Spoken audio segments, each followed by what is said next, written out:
Hey everybody, Mark from Thrive Ministries here. If you're getting this email with this link in it, it's because you're one of our donors or on our prayer team. And I've already sent out a newsletter to a larger group, but I really wanted to try to start sending some more information out by ways of these videos on my trips. For those of you who are more invested in Thrive, I just want to give you, a little bit more information. And I want to thank you so much for praying for me on this trip. I had great grace. It was a difficult trip. It was difficult physically. We had a prophetic word about having more obstacles and yet also an increase in anointing. And I think that was exactly what happened on this trip. We had a lot of obstacles. Actually, the very first flight I took was delayed because of mechanical purposes, and then they got it fixed, so that's always great. Yeah, we fixed the plane. Now get on it. Let's see if it's fixed. But we did make it to Atlanta, but too late, so I had to stay overnight in Atlanta. I got up the next day. By the way, while I was in Atlanta, I got news that my daughter Emily was in a major car accident, and the car was completely totaled, but it was, praise God, she was not hurt, and nor was my grandson Henry. So I'm so grateful for that, but a little unnerving. I got up the next day, got on the plane. I got to Guadalajara, but my luggage didn't, and so for the next few days I had no luggage. But we traveled like hundreds of miles during those days and ministered multiple times, and before I got my luggage.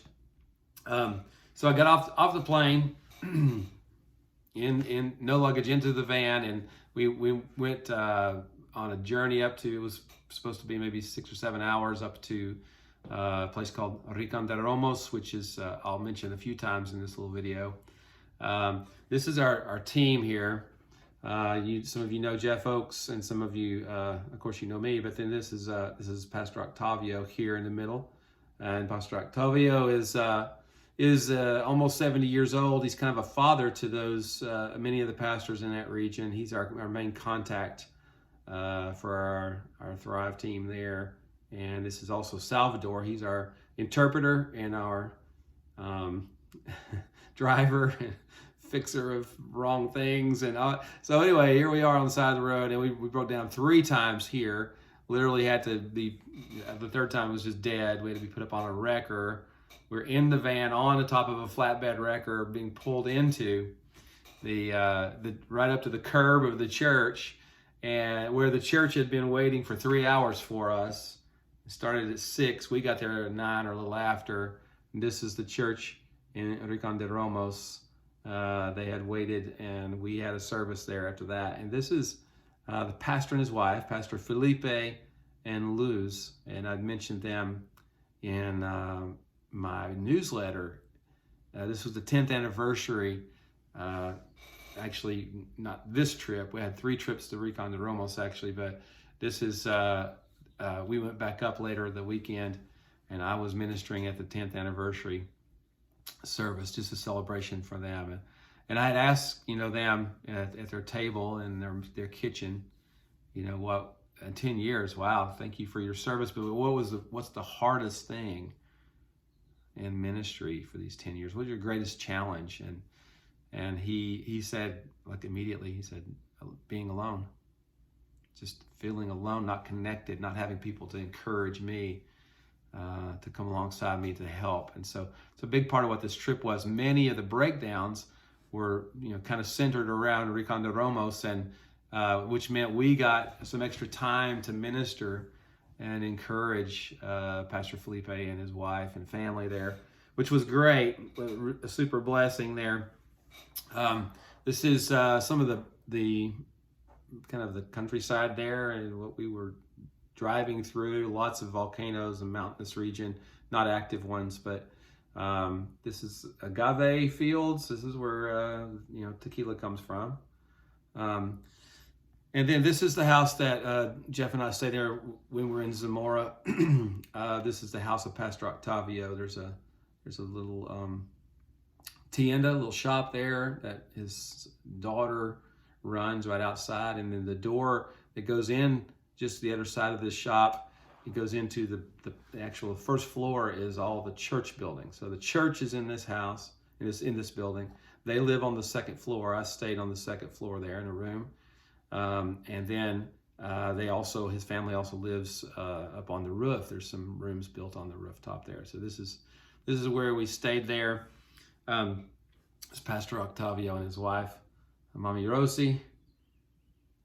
And Mommy Rosie is our cook for the whole time, and she's super hospitable. And also I want to thank you so much for your prayer, because I always need grace, gastro grace in times like this. I'm eating foods I'm not used to. I ate, animal parts I've never eaten before. I ate foods I've never eaten before, but grace of God, I did not have a problem with my stomach, and I had real strength too. And so thank you so much for praying for that. I had some problem at the very beginning because of kind of respiratory problems, because the air quality, it was a lot of smoke. The windows are open, all night, and a lot of dust and smoke. But after the prayers, I really was fine.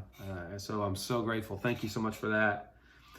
So we ministered in Zamora in the area, and then we went back up on the weekend to Rincon de Romos, and we were a part of the celebration service, which took place not in the church, but in a building that they rented. And a lot of people came to celebrate the 10th anniversary. So I'll show you a little video of that. This worship team that's leading worship here, I really have grown close to over my trips. And I do believe I'm probably going to be doing a worship service, a worship conference there sometime in the future. These kids are really precious, and we've connected. So at this service, this was actually a 9-hour service. This is my first 9-hour service ever. It was a personal record for me.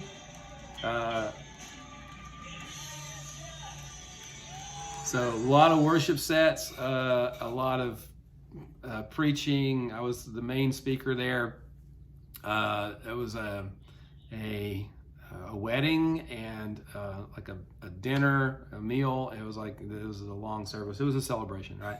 Next morning we got up, come back. So at 5 a.m. we got up to come to Zamora. This is a picture I call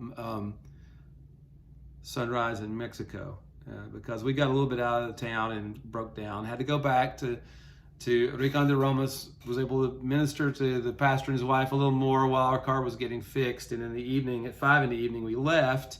And this is a picture I call Sunset in Mexico.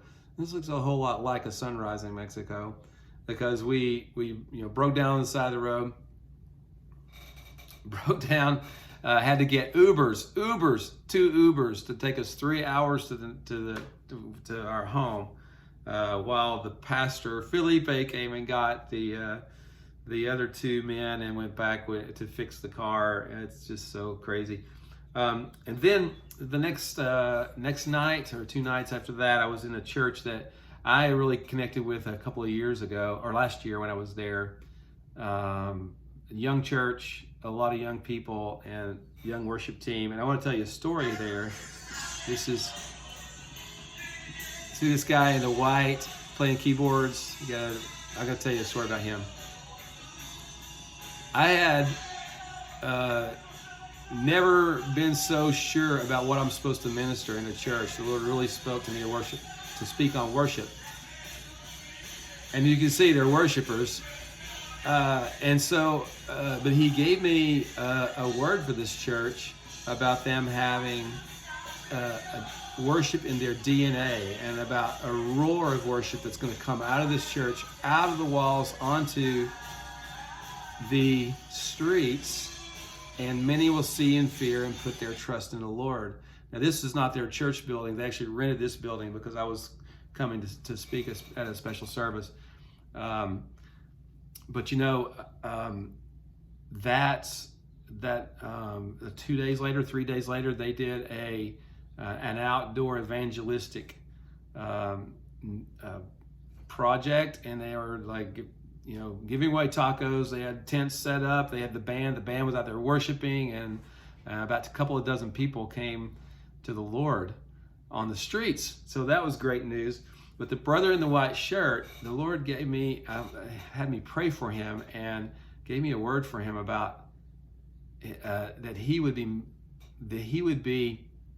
mentoring the next generation of worshipers. Okay, now this guy's 17 years old. Okay, so he's 17 years old and he's going to be mentoring the next generation.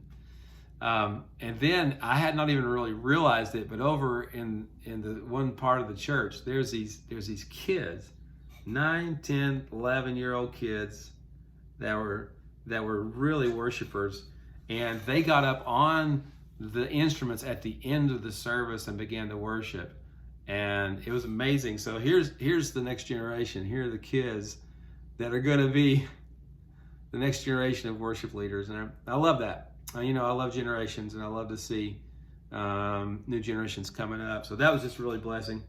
And this is the other worship team and my interpreter, and this is the 17-year-old boy in the white there. He's going to be the mentor. So that was really precious. So the next morning, I got up. I spoke at a Bible Institute. Many of you know my No Be Do graph here, and this is what I ministered on.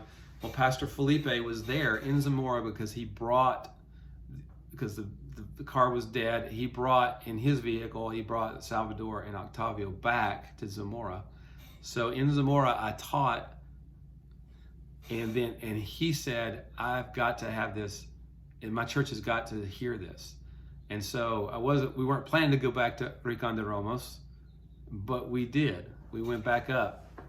And I ministered this in his church, and it was just a real timely word. It was exactly what was needed for his church, and it was great. Ministered also on every person doing their part, and in their fit. But one of the special things that happened is last year I met a pastor named Derry, and through the past year with Melissa's illness and death, Derry was occasionally contacting me saying he's praying for me because his wife also has cancer. And I really wanted to be able to meet with Derry, but he lives, a long ways away from Zamora and really an hour and a half or so from Rincon de Romos.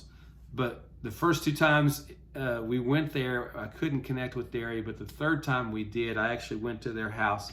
And so our team went there and were able to pray for Pastor Derry and his wife Galia, who is in a struggle with cancer. And so if you can keep praying for her, she really wants to live, and God has already moved, but there's a lot of struggles here. For her, if you'll pray for her, that would be great. So I did get a chance to see my friend and pray for his wife. So then it was just a great opportunity to build relationships. Really, this whole trip was about building relationships, and for the future, really about being able to go back and we don't just want to go and bless people. I'm blessed by preaching in churches, but being in their context and preaching in their churches helps build relationships. Our goal is not just to bless people, but to build with people. And so in the future, I believe we're going to be going back, possibly again this year, but likely next year. This part of next year, we'll go back and continue to build with our team there. And thank you so much. I just wanted to give this little extra update to you and send an extra thanks to you for those who are more invested, and you've prayed and you've given. And so thank you so much. God's doing great things. God bless.